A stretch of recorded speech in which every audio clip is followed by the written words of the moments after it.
Well, I've got Anne Rutledge, the Executive Director of Talent Solutions at Resourgenix with me today. Hi, Anne, and welcome to Biznews. Thank you for having me, Linda. We're going to discuss one of the topics in the world of work today. And, with remote work, where are we now? Office have resumed working on site. And are people called back to the office? What is the trend in South Africa? What we're finding is that a lot of companies are calling staff back, albeit full-time or hybrid working, especially with everything that's going on in South Africa with power and, not having power sometimes. It's important to have those little spaces that, people can come back to the office and at least be able to work and collaborate with people. But it obviously depends on the industry, depends on the functions of the jobs. All of that, plays a role in terms of determining whether they're going to come back to the office or not. But we definitely see an uptake in people coming back to the office and definitely an uptake in hybrid working models more than just full-time working. Well, if you talk about hybrid work, is it 3-4 days? What is the trend? Generally 2 to 3 days in the office. I think, employees have found that sort of sweet spot of being able to try and still have that work-life balance while still being connected to the workforce and their teams and all of that. And companies have also embraced more of the hybrid model as opposed to fully remote to try and get that collaboration going back again. Those coffee moments or the water cooler moments where people, kind of spoke to each other by next to the water coolers and came up with ideas and things like that. So they're trying to bring that in more and more with organizations. So definitely we've seen it when we're talking to candidates, they're open more to hybrid working models as opposed to full-time working. I think people are still not opposed, but more weary of being back in the office full-time, the normal 9 to 5 or 8 to 5 kind of scenario. They'll rather do either a hybrid or a completely remote work from home. So who benefits the most from work from home? Would it be women? Because young people often would think, but I need that coaching, I need that interaction with senior management. Absolutely. I think, we have definitely seen a little bit of a gap in that junior to mid-level sort of positions where they don't have that person that they can hold their hand, that they can go to and ask questions whenever they need to. It really helps to have that ability to just walk to somebody, when you're in the office and being able to ask the questions when you need to. Often, when you're working remotely, you have to rely on video conferencing or a Teams call or a Google Meets call or whichever tools that you use. And, you don't always get a hold of the person. Whereas, when you're in the same space together, you kind of can see each other. You can, go and speak to the person after quick 2 minutes, 5-minute chat and you offer it away. I think, from a woman perspective and being, also myself, having that ability to have that work-life balance and being able to spend time with your family has become very important. And a lot of individuals over the past 3 years with the pandemic that hits us, they adjusted their lifestyles. Many people downscaled on, aftercare, on helpers, things like that. So having this ability to have some sort of hybrid model kind of still helps them with being able to, be there for their family, be there for those important occasions, but still be able to, contribute to the workforce, contribute to the workplace. So I think that's important. But I think it's not just women. I think it's also men as well.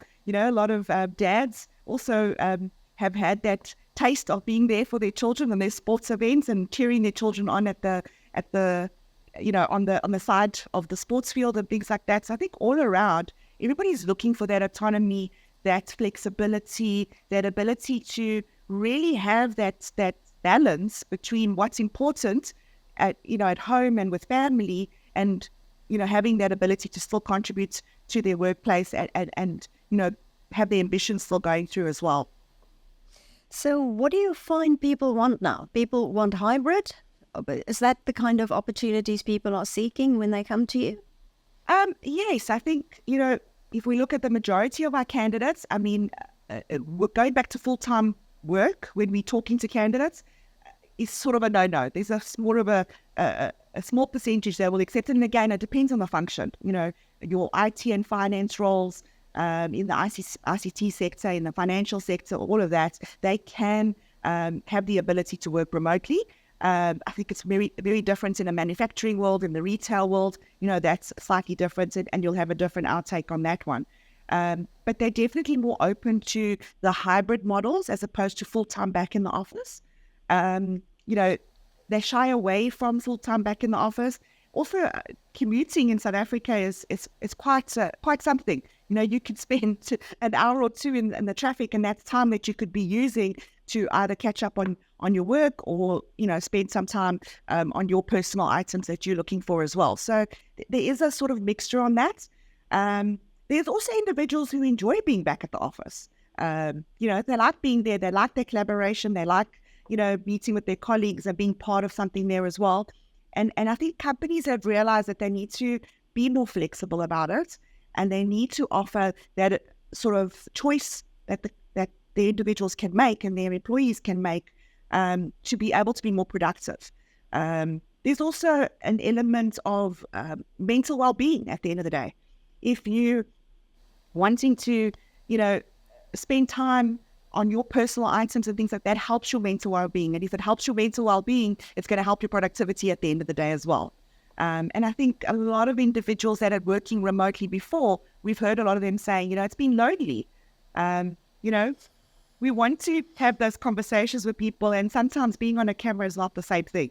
So we've also seen mixtures coming through of people, wanting to go back to the office and have that little bit of interaction while still having the flexibility to be able to do things that they needed to do, and the changes in their lifestyles that they made as well. Well, sort of in the rest of the world, there was this trend of what they call the Big Resign. Did that happen in South Africa, that people just sort of looked at their jobs and think, honestly, what have I been doing? I've only realized now there is something else out there. We definitely did experience it. And I think, a lot of people reevaluated their priorities of what was important to them during this whole time. And during that reevaluation of what was important to them, we did see a lot of people resign and move on as well. We've also seen where, companies weren't flexible enough coming out of the pandemic to try and help individuals either come back into the workforce on a hybrid model or some way. Then they also looked for alternatives. So what has been very interesting in a lot of the companies, and they've really found that balance, or trying to find that balance of what is the best optimum levels for either having them in the office or outside of the office remote. A lot of companies also downscaled their own offices during this time as well. So having a workforce back completely is not always possible, but having people back coming in 1 or 2 days or 3 days a week is more doable for them as well. So there's been a lot of mixed, movements happening in it. And I think a lot of companies have also started to look at their policies and their employee proposition, I should say, to see, what makes sense. Because even working remotely or working hybrid, as soon as you take them out of the office, you've got to worry about different things. You've got to worry about data security. You've got to worry about connectivity. You've got to worry about, can they, especially if you're working in a customer service environment, are they able to service their customers and be available at all times as well? And then you throw in the load shedding. That kind of also throws a different spanner on the works as well. So not having power also forces companies and forces individuals to have that opportunity for people to come together in the workplace.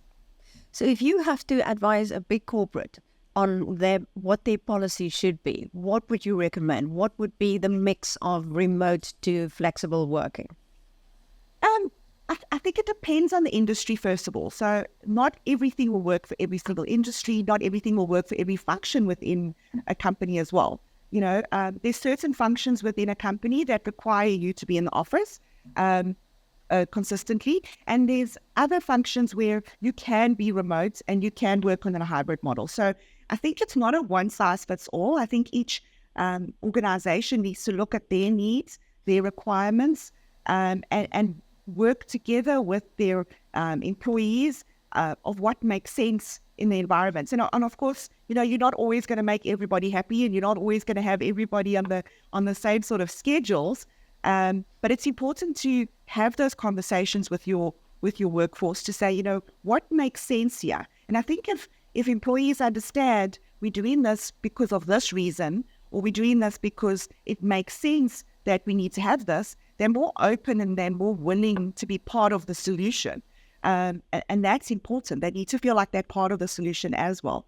But I think also, organizations need to look at, firstly, what technology tools they've got available to enable remote working or hybrid models, what's available, what sort of power, connectivity, all of that, which plays a factor in South Africa, making sure that their employees have got some sort of alternative power, or if they don't, that they can come somewhere where they can.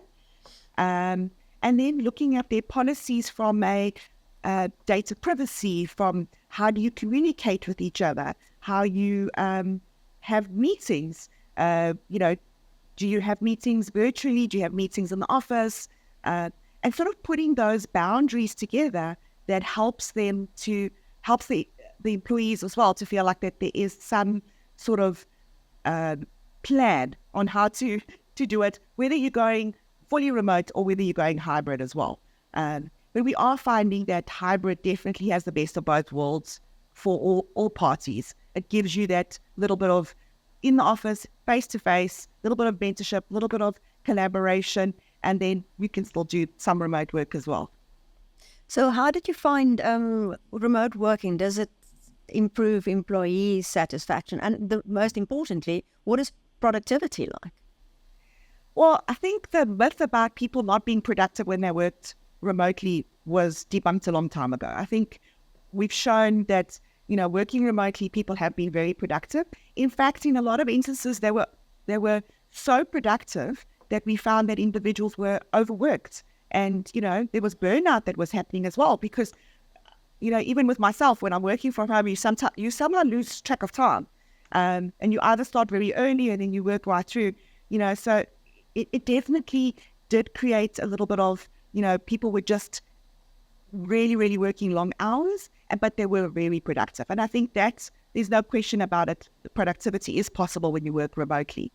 Sorry, the second part of the question, I missed that. Now you go about productivity, and we've just talked about employee satisfaction. Oh, employee satisfaction. Yes. So, from an employee satisfaction perspective, what we also found, and in talking to a lot of the candidates as well, there was an element of, if you are fully remote, you sometimes do feel lonely and out of touch with what's happening around you. And that could be for various different reasons. When you're trying to, if you've got a new project that you're working with and you need to collaborate with different team members from different functions and different areas of the business, sometimes doing that over a video conference or things like that, yes, it is possible, but you lose things like body language. You lose things like, what is happening in the room that we normally would see when you have those moments where you kind of just working together and very quickly going through it. So there was some sort of, we found loneliness, isolation that they felt, and sometimes felt like they were an island on their own. So unless companies put together a very structured plan on, we will meet every single day for 30 minutes, or when we have meetings, there's sort of rules around who talks and who doesn't, because that also happens. You have the one who always talks and nobody else gets a chance to talk. So, and those things are difficult over video conferencing. But it definitely, if you bring in the hybrid model into that, you can have those collaborative sessions in the office as a once-off.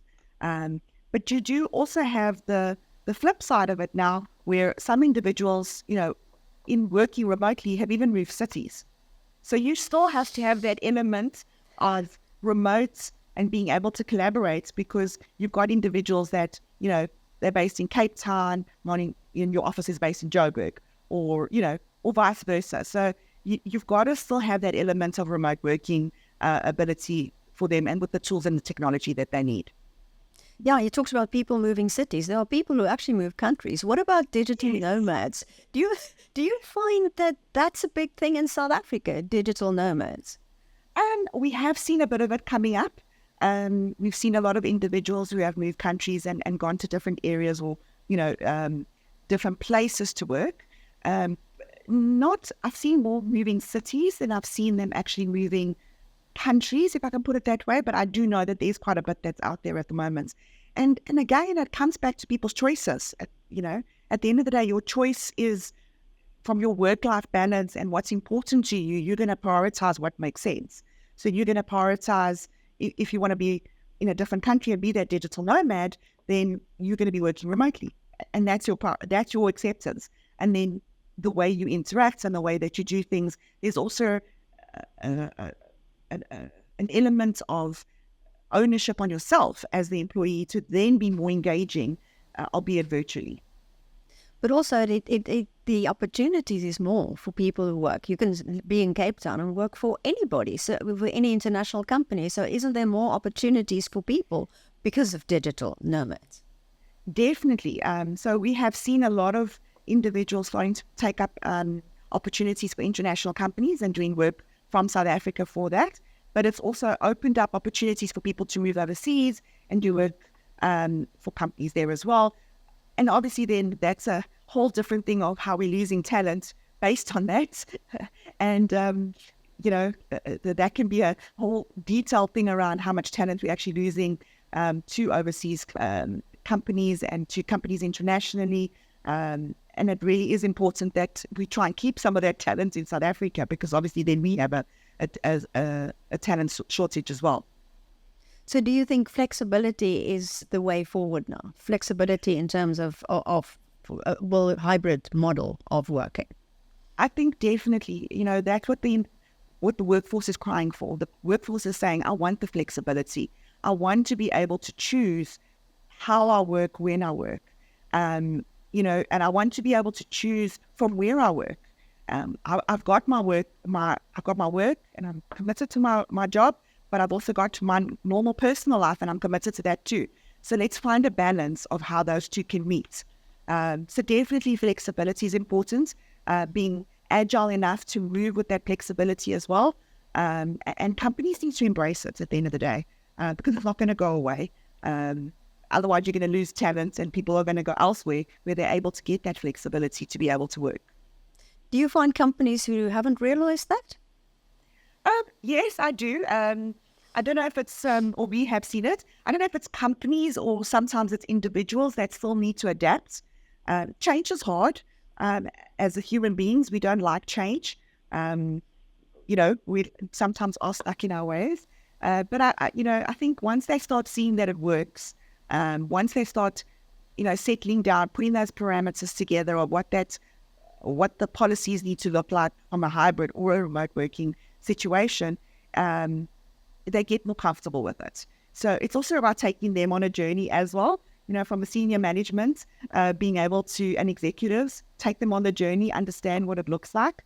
And you've got to be open to it at the end of the day, because the world is changing, the world is adapting, and there's been a shift. There's definitely been a shift. So do you think this shift is permanent? I don't know if it's going to be permanent in all industries, put it that way. I think there's always going to be an element of people wanting to work remotely or hybrid, bring in the digital nomads, bring in, moving between cities and things like that. I think that'll always be there. I think from a company perspective, it depends on how they are going to put together the technology to be able to support it. But I don't think the world is ever going to go back to what it used to be, where you only were able to work 9 to 5 in the one office. And that's what it was. I think the world has changed. People will move around. People will look for opportunities to be able to have that flexibility as well. Well, and Rutledge from Resourgenix, thank you so much. Thank you very much.